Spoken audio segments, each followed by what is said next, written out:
কিছু ব্যক্তি ও গোষ্ঠীর বিরুদ্ধে বিএনপির বিজয় ঠেকাতে স্বৈরাচারী আচরণের অভিযোগ, উগ্রবাদ রুখতে ঐক্যের ডাক, লেভেল প্লেইং ফিল্ড নিশ্চিত না হওয়ার দাবি জামায়াতের। উগ্রবাদকে মাথা চাড়া দিয়ে উঠতে দেওয়া যাবে না। বিএনপির বিজয় ঠেকানোর জন্য অপকৌশলের আশ্রয় নিচ্ছেন। রাজনীতিকে রাজনীতি দিয়েই মোকাবেলা করুন। নির্বাচনের জন্য যে শর্ত এবং দাবিগুলো আমরা দিয়েছি এগুলো এনশিওর করে নির্বাচনে যেতে হবে, তাহলে আমরা প্রতিশ্রুতি অনুযায়ী ভালো নির্বাচন হবে, নাহলে ভালো নির্বাচন হবে না। সুষ্ঠু নির্বাচন আয়োজনে সবার সহযোগিতা চাইলেন সিইসি। অপতথ্য নিয়ে সতর্ক থাকার আহ্বান। যে কোনো তথ্য বিশ্বাস করার আগে আপনারা দয়া করে যাচাই করে নেবেন। দেখছিলেন প্রধান শিরোনাম। রাতের সময় সঙ্গে আছি আমি আলিশা ইসলাম এবং আমি গোলাম রাব্বি। এবার অন্যান্য শীর্ষ সংবাদ। ডাকসু নির্বাচনে জয় পেলে গেস্ট রুম প্রথা বাতিলের ঘোষণা ছাত্র দলের। রাজনীতিমুক্ত ক্যাম্পাসের অঙ্গীকার উমা আমার। প্রার্থীদের খসড়া তালিকা প্রকাশ। 21শে আগস্ট গ্রেনেড হামলা মামলায় সব আসামির খালাসের বিরুদ্ধে আপিলের রায় 4 সেপ্টেম্বর। প্রতিহিংসার কারণে জড়ানো হয়েছে রাজনীতিকদের, দাবি আইনজীবীদের। এনবিআরকে 2 ভাগ করা অধ্যাদেশের সংশোধনে অনুমোদন। রাজস্ব নীতির সচিব পদে নিয়োগ হবে যে কোনো ক্যাডার থেকে। 10 কমিশনের 327টি প্রস্তাব বাস্তবায়নের সিদ্ধান্ত। এবং ডেঙ্গুর ভয়াল থাবা কেড়ে নিল আরো 5 প্রাণ। একদিনে চলতি মৌসুমের সর্বোচ্চ মৃত্যু, প্রাণহানি বেড়ে 110। হাসপাতালে ভর্তি আরো 3 শতাধিক।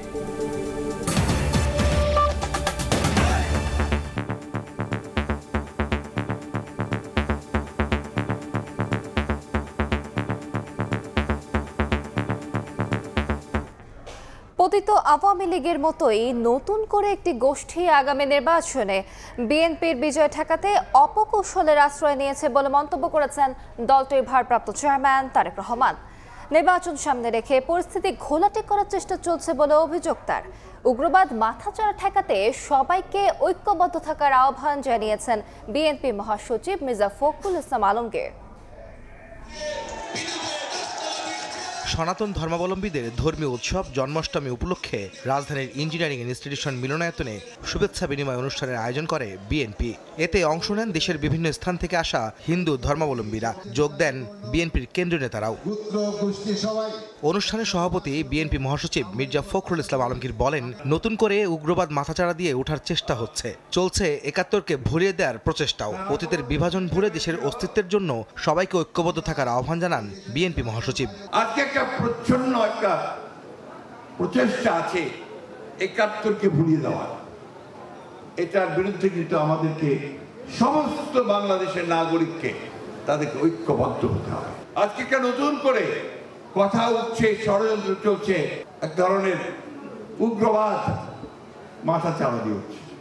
এই উগ্রবাদকে মাথা চাড়া দিয়ে উঠতে দেওয়া যাবে না বন্ধুগণ। এখানে আপনাদের সকলকে বিভক্তি বিভাজনের রাজনীতি কেউ করবেন না। অতীতে যা হয়েছে হয়েছে, এখন বাংলাদেশের অস্তিত্বের জন্য আমাদেরকে সবাইকে ঐক্যবদ্ধ হয়ে কাজ করতে হবে।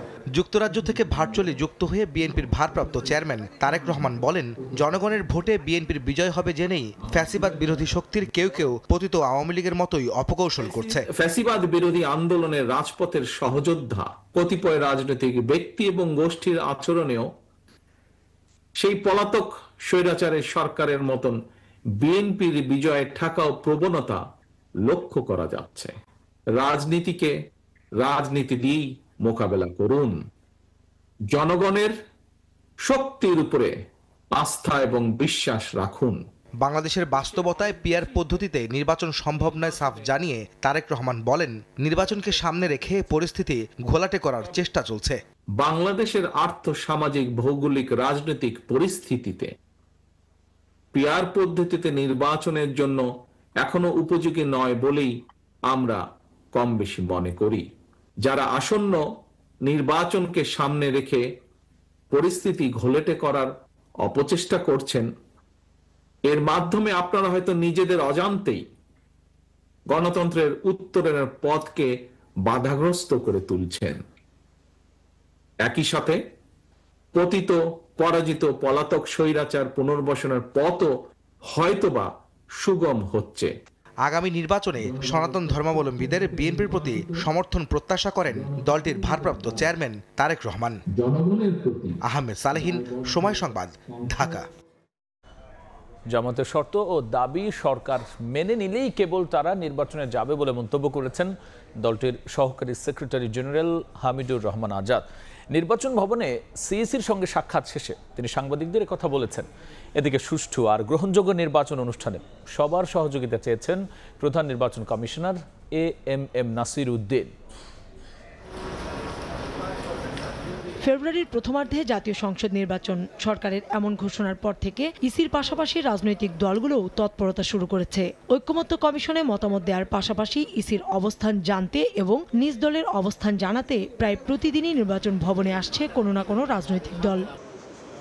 বৃহস্পতিবার বিকেলে নির্বাচন ভবনে সিইসির সঙ্গে সাক্ষাৎ করতে আসে জামায়াতের প্রতিনিধি দল। প্রায় 2 ঘন্টার বৈঠক শেষে দলটির সহকারী সেক্রেটারি জেনারেল হামিদুর রহমান আজাদ সাংবাদিকদের জানান, নির্বাচনের সন্ত্রাস অনিয়ম বন্ধ করতে হলে পিআর পদ্ধতিতে ভোটের বিকল্প নেই। পিআর ছাড়া যাবো কিনা এটা যদি প্রশ্ন আমরা সামনে আনি, তাহলে এখানে আমাদের বক্তব্য স্পষ্ট। এটা একটা বেটার পদ্ধতি, উত্তম পদ্ধতি বলে আমরা মনে করি। জনগণ মনে করছে, জনগণ চাইলে অবশ্যই সরকারকে এটা মানতে হবে। এই জন্য আমরা ইলেকশনে যাব না এই প্রশ্নটা এখনো ম্যাচিউর টাইম আসে নাই, সময় এটা কথা বলবে। ফেব্রুয়ারিতে নির্বাচন হলে জামায়াতের কোনো সমস্যা নেই উল্লেখ করে তিনি বলেন, এখনো লেভেল প্লেইং ফিল্ড নিশ্চিত হয়নি। গভর্নমেন্ট যদি মনে করে যে আমরা প্রস্তুত হয়েছি, তাহলে ইলেকশন যদি ফেব্রুয়ারি না, আপনি ডিসেম্বরে করলে আমাদের আপত্তি নেই, কিন্তু আমরা রেডি আছি। কিন্তু নির্বাচনের জন্য যে শর্ত এবং দাবিগুলো আমরা দিয়েছি, এগুলো এনশিওর করে নির্বাচনে যেতে হবে। এদিকে সুষ্ঠু নির্বাচন আয়োজনে সবার সহযোগিতা চেয়েছেন প্রধান নির্বাচন কমিশনার এএমএম নাসির উদ্দিন। ইসির অফিসিয়াল ইউটিউব চ্যানেল উদ্বোধন করে এই আহ্বান জানান তিনি। অবাধ এবং সুষ্ঠু নির্বাচনের জন্য, গ্রহণযোগ্য নির্বাচনের জন্য নির্বাচন ব্যবস্থার প্রতি আস্থা এবং নির্বাচন ব্যবস্থার স্বচ্ছতা অত্যন্ত গুরুত্বপূর্ণ। বানোয়াট তথ্য নিয়ে ভিডিও, অপতথ্য নিয়ে ভিডিও, এগুলা সামাজিক যোগাযোগ মাধ্যমে ছড়িয়ে দেয়া হচ্ছে। আমার আবেদন থাকবে, যে কোনো তথ্য বিশ্বাস করার আগে আপনারা দয়া করে যাচাই করে নেবেন। এদিকে আসন্ন নির্বাচনে ব্যবহার উপযোগী স্বচ্ছ ব্যালট বাক্সের হিসাব আগামী 7 দিনের মধ্যে পাঠাতে আঞ্চলিক নির্বাচন কর্মকর্তাদের নির্দেশ দিয়েছে ইসি। কাউসার চৌধুরী কুমু, সময় সংবাদ, ঢাকা। আগামী বছরের ফেব্রুয়ারিতে জাতীয় নির্বাচন অনুষ্ঠিত হবে বলে জানিয়েছেন অন্তর্বর্তী সরকারের প্রধান উপদেষ্টা ডক্টর মোহাম্মদ ইউনূস। নির্বাচনের পর নতুন গঠিত সরকারের কোনো পদে থাকবে না বলেও নিশ্চিত করেন তিনি। যুক্তরাষ্ট্রের ইউটা ভিত্তিক সংবাদ মাধ্যমে লেখা এক নিবন্ধে ডক্টর ইউনূস উল্লেখ করেছেন, তার সরকারের লক্ষ্য একটি অবাধ, সুষ্ঠু ও শান্তিপূর্ণ নির্বাচন আয়োজন করা। তিনি আরও জানান, বিদেশে থাকা নাগরিক সহ সব বৈধ ভোটারের ভোটাধিকার নিশ্চিত করাই এবার বড় চ্যালেঞ্জ। অতীতের স্বৈরশাসন ও দুর্নীতির অবসান, আত্মসাৎ হওয়া অর্থ উদ্ধারের উদ্যোগ, অর্থনীতি ও প্রশাসন পুনর্গঠন এবং আন্তর্জাতিক সহযোগিতা জোরদারের বিষয়ে অন্তর্বর্তী সরকার কাজ করছে বলে জানান প্রধান উপদেষ্টা।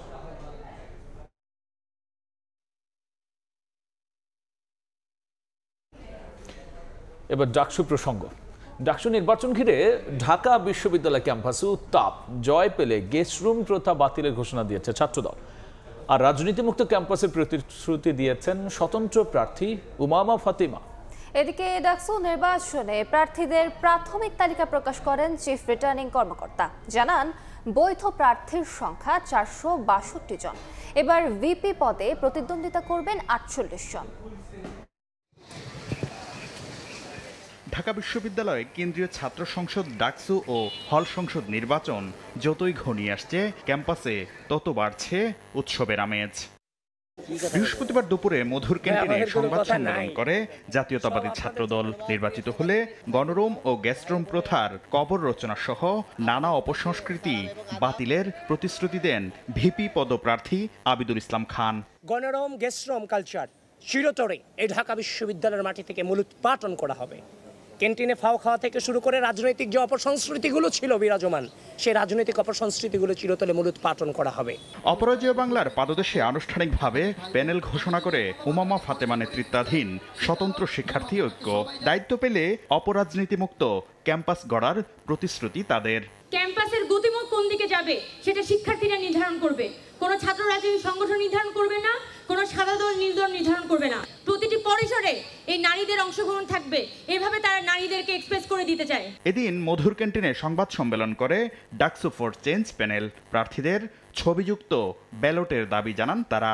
যৌক্তিক দাবি আমরা বলতেছি যে আপনারা নাম ব্যালট নাম্বারের পাশে ছবিযুক্ত করেন, এটা তারা যুক্ত করতেছে না। এদিকে ডাকসু নির্বাচনে প্রতিদ্বন্দ্বিতাকারী প্রার্থীদের প্রাথমিক তালিকা প্রকাশ করে চিফ রিটার্নিং অফিসার জানান এবার ভিপি পদে প্রতিদ্বন্দ্বীর সংখ্যা 48।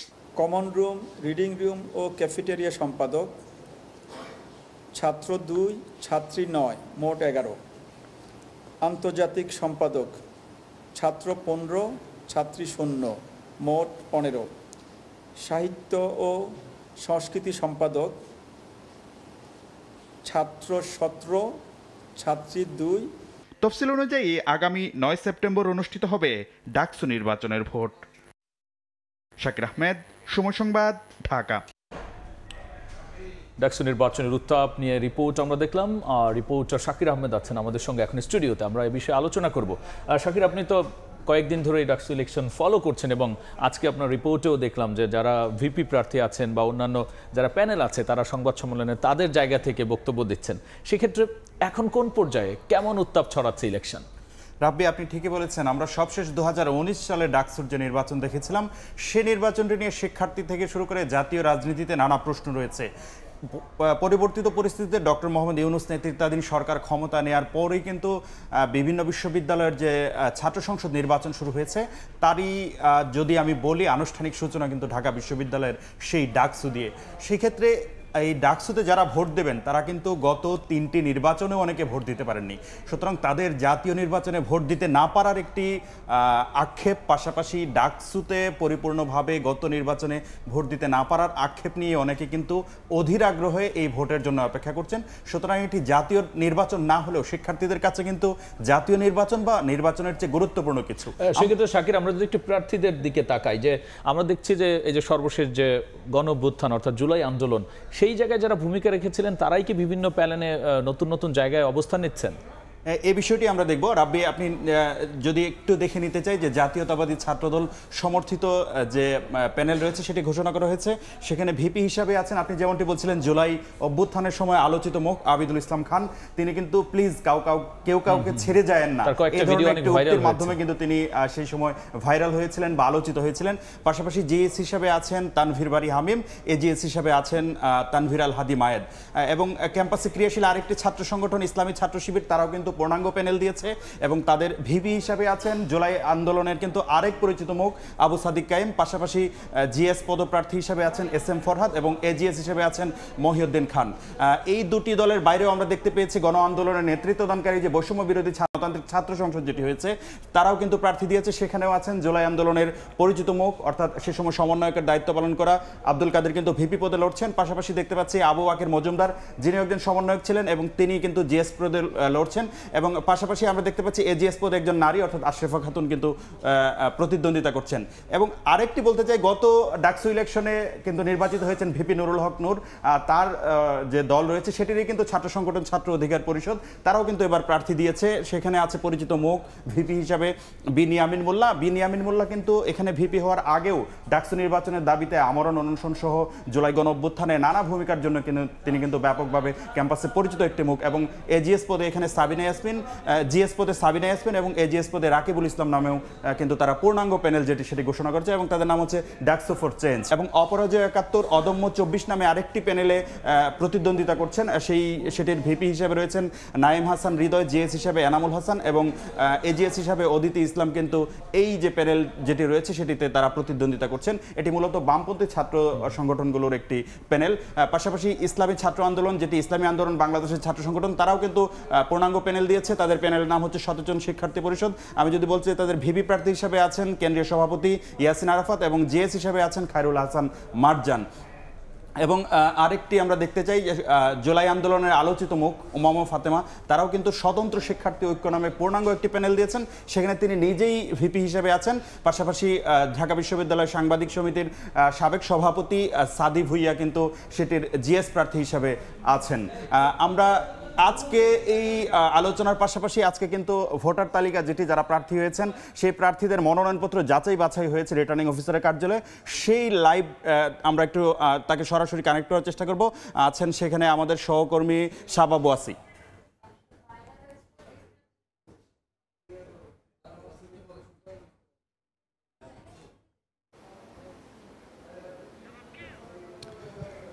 মনোনয়নপত্র প্রাথমিকভাবে যাচাই বাছাই শেষে সাংবাদিকদের সামনে ব্রিফ করেছেন চিফ রিটার্নিং অফিসার অধ্যাপক ডক্টর মোহাম্মদ জসিমউদ্দিন। প্রাথমিক যাচাই বাছাই শেষে তিনি আমাদের জানিয়েছেন কেন্দ্রীয় সংসদে 509 জন প্রার্থীর আবেদনের প্রেক্ষিতে 462 জন প্রার্থীকে বৈধ প্রার্থী ঘোষণা করা হয়েছে এবং 47 জন প্রার্থীকে ত্রুটিপূর্ণ ধরা হয়েছে। এবং এইবারের কেন্দ্রীয় সংসদে কিন্তু ভিপি পদে নজিরবিহীন 48 জন প্রার্থী প্রতিদ্বন্দ্বিতা করবেন এবং জিএস পদে প্রতিদ্বন্দ্বিতা করছেন 19 জন এবং এজিএস পদে 28 জন প্রার্থী প্রতিদ্বন্দ্বিতা করবেন। স্যার আমাদেরকে আরও জানিয়েছেন যে মোট 18টি হলে 1009 জন প্রার্থী বিভিন্ন পদে তারা আসলে মনোনয়নপত্র জমা দিয়েছেন এবং সেখান থেকে আসলে 1008 জনকে অর্থাৎ একজনকে বাদ রেখে বাকি সবাইকেই বৈধ প্রার্থী ঘোষণা করা হয়েছে। যারা বাতিল হলেন বা যাদের মনোনয়নপত্রে ত্রুটি পাওয়া গেছে তাদেরকে বলা হয়েছে যে আগামী 23 তারিখ মানে 23 অগস্ট পর্যন্ত তারা আসলে অ্যাপিল করতে পারবেন, তারা আবেদন করতে পারবেন যে যাতে প্রার্থিতার বৈধতা তাদেরকে দেওয়া হয় এবং 25 তারিখ আগামী 25 তারিখ কিন্তু চূড়ান্ত যেই তালিকা সেটা প্রকাশ করা হবে।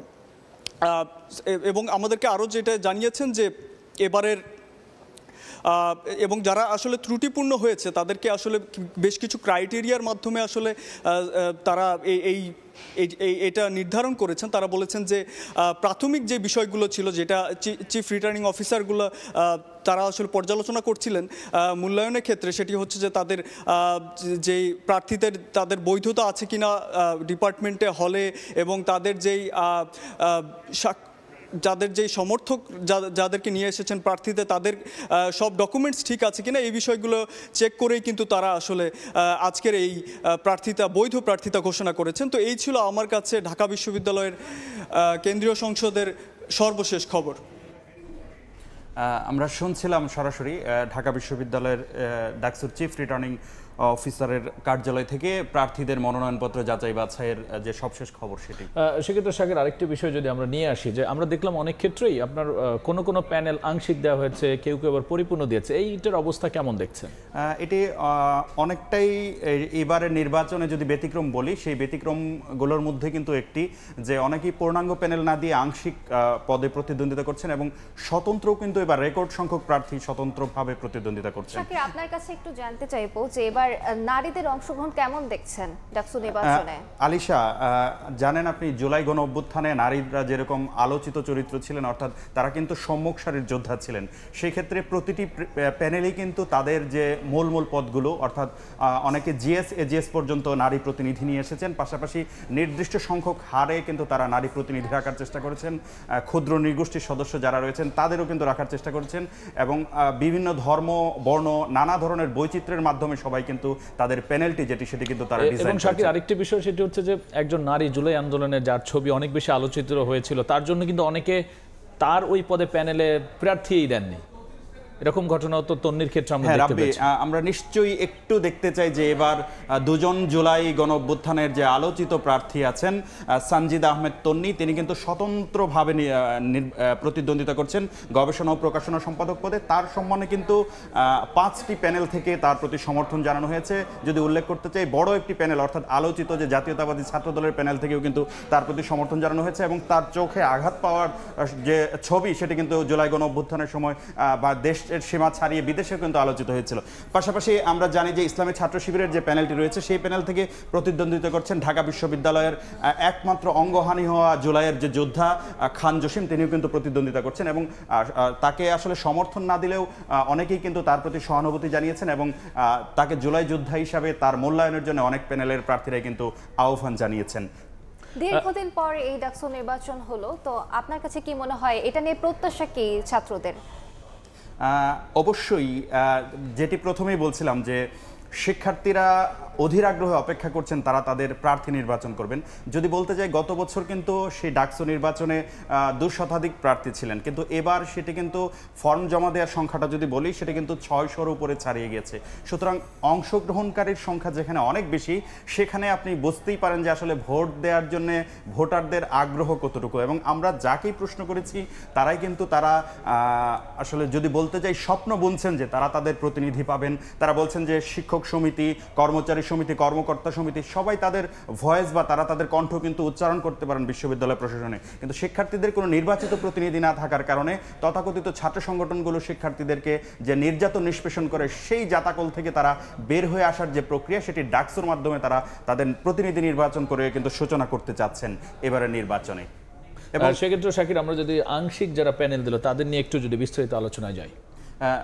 অবশ্যই রাব্বি আংশিক প্যানেল দিয়েছে। আমরা যদি একটু দেখতে চাই যে এখানে দুজন আলোচিত মুখ আছেন আংশিক প্যানেলের, এবি জুবায়ের যিনি সমাজসেবা সম্পাদক এবং জুলাই গণ অভ্যুত্থানে তিনিও ভূমিকা রেখেছেন।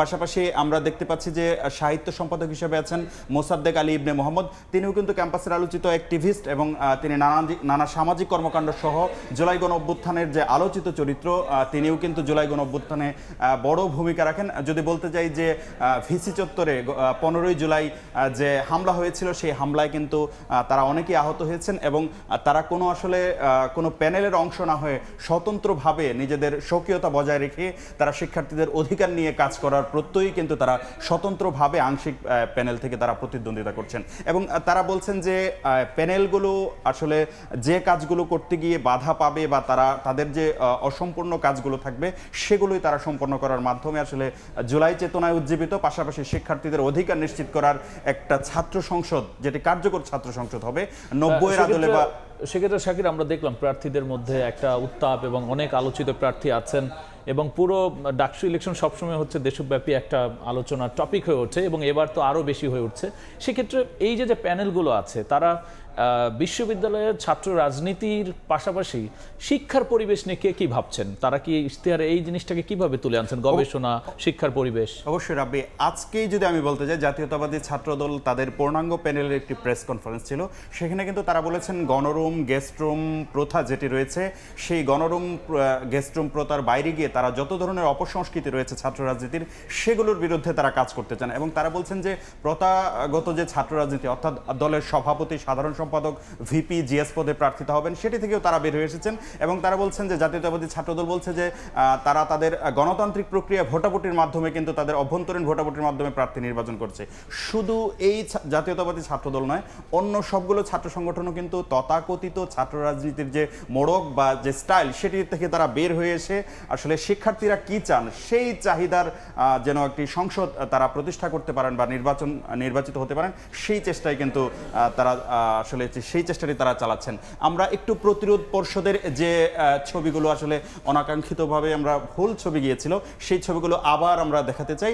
আমরা দেখতে পাচ্ছি আলোচিত একটি পরিষদ হচ্ছে প্রতিরোধ পরিষদ, যেটি ডাকসু নির্বাচনে প্রতিদ্বন্দ্বিতা করবে। সেখানে ভিপি হিসাবে আছেন শেখ তাসনিম আফরোজিমি, তিনি কিন্তু এর আগে ঢাকা বিশ্ববিদ্যালয়ের শামসুন নাহার হল সংসদের ভিপি হিসাবে নির্বাচিত হয়েছিলেন 2019 সালের ইলেকশনে। পাশাপাশি এখানে আরও আছেন ছাত্র ইউনিয়নের সভাপতি মেঘমল্লার বসু, তিনিও কিন্তু ক্যাম্পাসে আলোচিত চরিত্র। গত 16 বছর ধরে অর্থাৎ তারা ক্যাম্পাসে পা রাখার পর থেকেই কিন্তু সেই স্বৈরাচারী বিরোধী আন্দোলন বলেন, জুলাই গণ অভ্যুত্থান বলেন, প্রতিটি আন্দোলনে কিন্তু তারা তাদের নিজের জায়গা থেকে ভূমিকা রেখেছেন। তারা কিন্তু প্রতিরোধ পরিষদ নামে একটি সক্রিয় প্যানেল দিয়েছেন এই ডাকসু নির্বাচনে। শাকির, অসংখ্য ধন্যবাদ আলোচনায় অংশ নেওয়ার জন্য। আপনাকেও ধন্যবাদ। ডাকসু নির্বাচনের সবশেষ অবস্থা এবং এখনকার উত্তাপ নিয়ে আমরা আলোচনায় যুক্ত হয়েছিলাম। আমাদের সঙ্গে আলোচনায় যুক্ত হয়েছিলেন সহকর্মী শাকির আহমেদ এবং আলোচনার মাঝখানে ঢাকা বিশ্ববিদ্যালয় ক্যাম্পাস থেকে সবশেষ অবস্থা জানাচ্ছিলেন সহকর্মী শাবাব ওয়াসি। জুলাই আন্দোলনে আশুলিয়ায় হত্যা ও লাশ পোড়ানোর মামলার বিচার শুরুর আদেশ দিয়েছেন আন্তর্জাতিক অপরাধ ট্রাইব্যুনাল 2। সকালে 16 আসামির বিরুদ্ধে অভিযোগ গঠনের আদেশ দেন ট্রাইব্যুনাল। এই মামলায় সাবেক এক পুলিশ সদস্য আসামি থেকে রাজসাক্ষী হওয়ার আবেদন করেছেন। মামলা হওয়ার পর ভিডিও ফুটেজ দেখে শনাক্ত করা হয় আসামিদের। 16 জনের বিরুদ্ধে ট্রাইব্যুনালে আনুষ্ঠানিক অভিযোগ দাখিল করে প্রসিকিউশন। তাদের বিরুদ্ধে 4 আগস্ট একজনকে গুলি করে হত্যারও অভিযোগ আনা হয়। বৃহস্পতিবার 16 আসামির বিচার শুরুর আদেশ দেন আন্তর্জাতিক অপরাধ ট্রাইব্যুনাল 2। মামলায় গ্রেফতার বরখাস্তকৃত পুলিশ পরিদর্শক শেখ আফজালুল হক মৌখিকভাবে আবেদন করেন রাজসাক্ষী হওয়ার। উনি মৌখিকভাবে বলেছেন যে উনি মামলার ব্যাপারে তথ্য দিতে চান। আদালত তখন বলেছেন যে আপনারা লিখিত আবেদন দিতে পারেন, সুতরাং এখন পর্যন্ত অ্যাপ্রুভার হওয়ার কোনো লিখিত আবেদন নেই। এদিকে 5 আগস্ট চানখারপুলে 6 আন্দোলনকারীকে হত্যার ঘটনায় ট্রাইব্যুনাল 1-এ চলা মামলায় চতুর্থ দিনের মতো সাক্ষ্য গ্রহণে 2 জন সাক্ষ্য দিয়েছেন। সাবেক প্রধানমন্ত্রী শেখ হাসিনাকে প্রধান আসামি করে এদিন আরও একটি অভিযোগ দায়ের হয় আন্তর্জাতিক অপরাধ ট্রাইব্যুনালে। দেলোয়ার হোসেন সাইদির মামলার আলোচিত সাক্ষী সুখরঞ্জন বালি বাদী হয়ে 32 জনের নাম উল্লেখ করে এই মামলা করেন। 1 নম্বর আসামি করেছি শেখ হাসিনাকে, সুরেন্দ্র কুমার সিনহা সাবেক প্রধান বিচারপতি, তাকে আমরা 2 নম্বর আসামি করেছি। নিজামুল হক নাসিম যিনি চেয়ারম্যান ছিলেন তাকে আমরা 3 নম্বর আসামি করেছি। 4 নম্বর আসামি করেছি শফিক আহমেদ সাহেবকে। মামলার আর্জিতে সুখরঞ্জন বালি তাকে গুমের উদ্দেশ্যে অপহরণ, নির্যাতন এবং দেশ বিদেশে 5 বছরের বেশি সময় আটকে রাখার অভিযোগ তোলেন। মোট 32 জনকে আসামি। আতাউর কাউসার, সময় সংবাদ, ঢাকা। সাংবাদিক দম্পতি সাগররুনির সন্তান মাহির সারোয়ার মেঘের কাছে পূর্বাঞ্চলের 3 কাঠা জমির দলিল হস্তান্তর করেছেন প্রধান উপদেষ্টা ডক্টর মোহাম্মদ ইউনূস। বিকেলে রাষ্ট্রীয় অতিথি ভবন যমুনায় এই দলিল হস্তান্তর করা হয়। এ সময় মেঘ তার নিজের ডিজাইন করা একটি জার্সি ও ব্যাগ উপহার দেন প্রধান উপদেষ্টাকে। প্রধান উপদেষ্টার প্রেস উইং জানায় 2004 সালে আবেদন করে 2005 সালে এই প্লট বরাদ্দ পান সাগর। তবে পরে 2009 সালে সম্পূর্ণ মূল্য পরিশোধ করা হলেও বিগত আওয়ামী লীগ সরকার সাগরের পরিবারকে প্লট বুঝিয়ে দেয়নি। উত্তরাধিকার সূত্রে এই জমির মালিক এখন মেঘ। প্লটের দলিল হস্তান্তর অনুষ্ঠানে প্রধান উপদেষ্টা সাগররুনি হত্যা মামলার তদন্তের অগ্রগতি সম্পর্কে খোঁজ খবর নেন। মামলার তদন্ত দ্রুত শেষ করার নির্দেশ দেন তিনি। এনবিআরকে 2 ভাগ করে অধ্যাদেশের সংশোধনের অনুমোদন দিয়েছে উপদেষ্টা পরিষদ। রাজস্ব নীতির সচিব পদে যে কোনো ক্যাডার থেকে নিয়োগের বিধান রাখা হয়েছে। বৃহস্পতিবার ফরেন সার্ভিস একাডেমিতে সংবাদ সম্মেলনে কথা জানিয়েছেন প্রধান উপদেষ্টার প্রেস সচিব শফিকুল আলম। কর আদায়ের লক্ষ্যমাত্রা পূরণে দীর্ঘদিনের ব্যর্থতা কাটিয়ে ওঠার লক্ষ্যে এনবিআরকে বিলুপ্ত করার সিদ্ধান্ত নেয় অন্তর্বর্তী সরকার। সংস্থাটিকে আধুনিকায়নের জন্য অর্থ মন্ত্রণালয়ের অধীনে রাজস্ব বিভাগ ও রাজস্ব নীতি বিভাগ নামে 2টি উইং তৈরি করে প্রজ্ঞাপন দেওয়া হয়। এতে বাগড়া দেন রাজস্ব বিভাগের কর্মচারী কর্মকর্তারা। সিদ্ধান্ত বাতিলের দাবি জানিয়ে কর্মবিরতি সহ আন্দোলনে নামেন তারা। পরে সরকারের কঠোর সিদ্ধান্তে আন্দোলনে ইতি টানতে হয়। 2.5 মাস পর এনবিআরকে 2 ভাগ করে জারি করা অধ্যাদেশের সংশোধনীর অনুমোদন দিল অন্তর্বর্তী সরকারের উপদেষ্টা পরিষদ। বৃহস্পতিবার প্রধান উপদেষ্টা ডক্টর মোহাম্মদ ইউনূসের সভাপতিত্বে ওই বৈঠকের বিস্তারিত জানাতে ফরেন সার্ভিস একাডেমিতে হাজির হন প্রেস সচিব শফিকুল আলম। রাজস্ব নীতি বিভাগে যে কোনো বিষয়ের ক্যাডার থেকে নিয়োগের বিধান রাখার কথা জানান তিনি। এখন থেকে এই যে 2টা যে উইং করা হলো এনবিআর এর, এই 2 ইউনিয়নের যারা প্রধান হবেন তাদেরকে নেওয়া হবে হচ্ছে যোগ্যতা, অভিজ্ঞতা এবং ন্যায্যতার ভিত্তিতে, এবং তাদের কম্পিটেন্স বিচার করে যে কোনো ক্যাডার থেকে নেওয়া হবে। সংবাদ সম্মেলনে জানানো হয় উপদেষ্টা পরিষদ 10টি সংস্কার কমিশনের 327টি প্রস্তাব বাস্তবায়নের সিদ্ধান্ত নিয়েছে। 10টা কমিশনের 367টা রিফর্ম আশুকরণীয় হিসাবে নেওয়া হয়েছে এবং সেটা বাস্তবায়ন হচ্ছে। কিছু কিছু তো বাস্তবায়ন হয়ে গেছে আর মেজরিটি অংশই বাস্তবায়িত হচ্ছে। শফিকুল আলম জানান পাকিস্তান সরকারের সঙ্গে ভিসা অব্যাহতি চুক্তি হয়েছে, যার আওতায় 2 দেশের কূটনীতিক ও সরকারি কর্মকর্তারা বিনা ভিসায় দেশ দুটি সফর করতে পারবেন। নাজমুস সালেহী, সময়। দেশে একদিনে ডেঙ্গুতে আক্রান্ত হয়ে 5 জনের মৃত্যু হয়েছে, যা চলতি বছর একদিনে সর্বোচ্চ। এ নিয়ে এবছর ডেঙ্গুতে আক্রান্ত হয়ে মারা গেছেন 110 জন। বুধবার স্বাস্থ্য অধিদপ্তর হেলথ অ্যান্ড ইমার্জেন্সি কন্ট্রোল রুমের সংবাদ বিজ্ঞপ্তি থেকে এই তথ্য জানা গেছে। বিজ্ঞপ্তিতে আরও জানানো হয় ডেঙ্গুতে আক্রান্ত হয়ে হাসপাতালে ভর্তি হয়েছেন 311 জন রোগী। আর এ নিয়ে চলতি বছর মোট আক্রান্তের সংখ্যা 27,782 জন। স্বাস্থ্য অধিদপ্তরের বিজ্ঞপ্তি বলছে ডেঙ্গুতে মারা যাওয়া 5 জনের মধ্যে ঢাকা দক্ষিণ সিটি কর্পোরেশনের 3 জন এবং রাজশাহী বিভাগে মারা যায় 2 জন।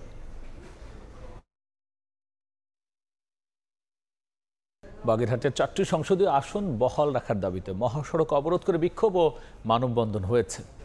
সকাল ৯টায় ঢাকা খুলনা মহাসড়কের ফকিরহাটের নওয়াপাড়া ও কাটাখালী মোড়ে সড়ক অবরোধ করেন সর্বদলীয় সম্মিলিত কমিটির সদস্যরা। এতে আটকা পড়ে শত শত দূরপাল্লার বাসসহ পণ্যবাহী পরিবহন।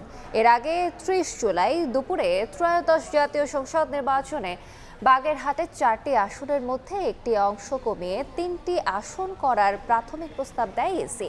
এতে ক্ষোভে ফুঁসে ওঠে বাগেরহাটবাসী। এর অংশ হিসেবে বিক্ষোভ মিছিল সহ প্রেস ক্লাবের সামনে মানববন্ধন করেছেন তারা। কর্মসূচিতে অংশ নেন বিভিন্ন দলের নেতাকর্মী সহ সাধারণ মানুষ। দুপুর 1টায় কর্মসূচি শেষ করেন তারা।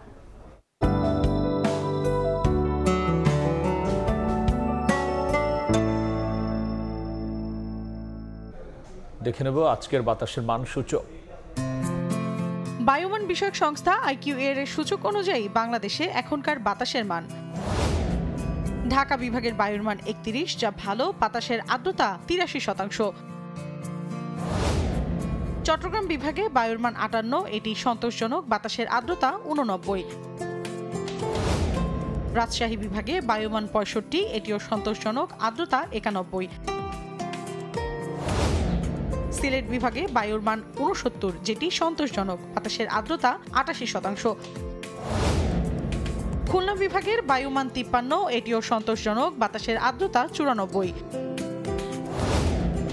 বরিশাল বিভাগে বায়ুর মান 55, যা সন্তোষজনক, আর্দ্রতা 86। রংপুর বিভাগের বায়ুমান 59, এটি সন্তোষজনক, বাতাসের আর্দ্রতা 84। ময়মনসিংহ বিভাগের বায়ুর মান 57, এটিও সন্তোষজনক, বাতাসের আর্দ্রতা 88%। সারা দেশে বায়ুর মান সবচেয়ে ভালো ঢাকায় 31 আর সবচেয়ে খারাপ সিলেটে 69। বাংলাদেশ ক্রিকেট বোর্ডে এই মুহূর্তে অ্যাডহক কমিটির কোনো প্রয়োজনীয়তা নেই।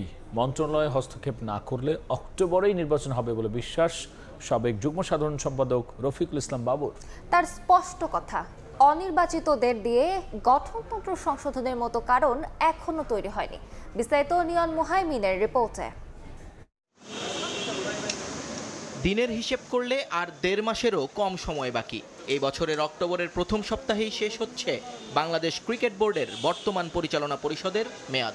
গঠনতন্ত্র বলছে চাইলে অক্টোবরের আগেও নির্বাচন করা সম্ভব, তবে অক্টোবরের মধ্যে করলেও সমস্যা নেই। তবে আমিনুল ইসলাম বুলবুলের বোর্ডের যেন সেদিকে ভ্রুক্ষেপই নেই। নির্বাচনের সময় ঘনিয়ে এলেও এখনও কাউন্সিলর তালিকা চূড়ান্ত করতে পারেনি বোর্ড। উল্টো জোর গুঞ্জন অ্যাডহক কমিটি দিয়েই নাকি অন্তর্বর্তীকালীন সরকারের সময়কালটা পার করে দিতে চাচ্ছেন বোর্ডের একাংশ। তবে শঙ্কার মধ্যেও ক্রিকেটের ভালো চাইলে এই পথে না হাঁটার পরামর্শ সাবেক যুগ্ম সাধারণ সম্পাদকের। পরিস্থিতি যদি এরকম হতো যে এখন নির্বাচন করা সম্ভব নয় বিভিন্ন কারণে, সেই ক্ষেত্রে কিন্তু অ্যাডহক কমিটিটা অটোমেটিক চলে আসে। কিন্তু আমরা এই মুহূর্তে দেখছি যে নির্বাচনের অনুকূলেই কিন্তু পরিবেশ আছে। সমস্যা আছে আরও একটা। 2024-এর 5 আগস্ট পট পরিবর্তনের পর থেকেই বিসিবিতে আলোচনা গঠনতন্ত্র সংশোধনের, কিন্তু সাবেক পরিচালকের সোজা সাপটা কথা, অনির্বাচিতদের হাত দিয়ে সংশোধনের কোনো প্রয়োজনীয়তাই নেই, বরং যে কোনো পর্যায়ের সংস্কার হতে হবে নির্বাচিত প্রতিনিধিদের মাধ্যমে। মাননীয় উপদেষ্টা যে কথাগুলি বলেছেন সেটা কিন্তু নির্বাচনের পরেও নির্বাচিত বডির মাধ্যমে কিন্তু এটা করা সম্ভব, যে যে সংস্কারগুলি করা। সুতরাং আমরা যদি যৌক্তিক মনে করি নির্বাচনের পরে যে এগুলি সংস্কার করতে হবে, সেই ক্ষেত্রে আমরা সেগুলি করবো ইনশাল্লাহ। নির্বাচন নিয়ে এই টানাপোড়েনের মধ্যেও নিজের প্রার্থিতা নিয়ে অবশ্য কোনো সন্দেহ নেই রফিকুল ইসলাম বাবুর, যদিও মাহবুব আনামের ঘটনায় একটু নড়ে চড়ে বসেছেন তারা। মাহবুব আনামের বিষয়টা কিন্তু অত্যন্ত দুঃখজনক।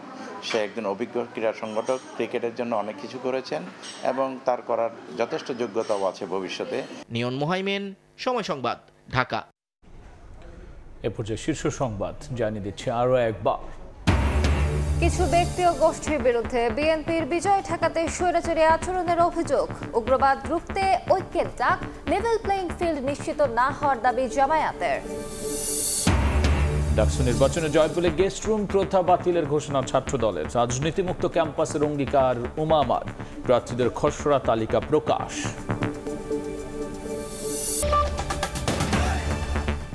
এই ছিল রাতের সময়। সঙ্গে থাকুন সময়।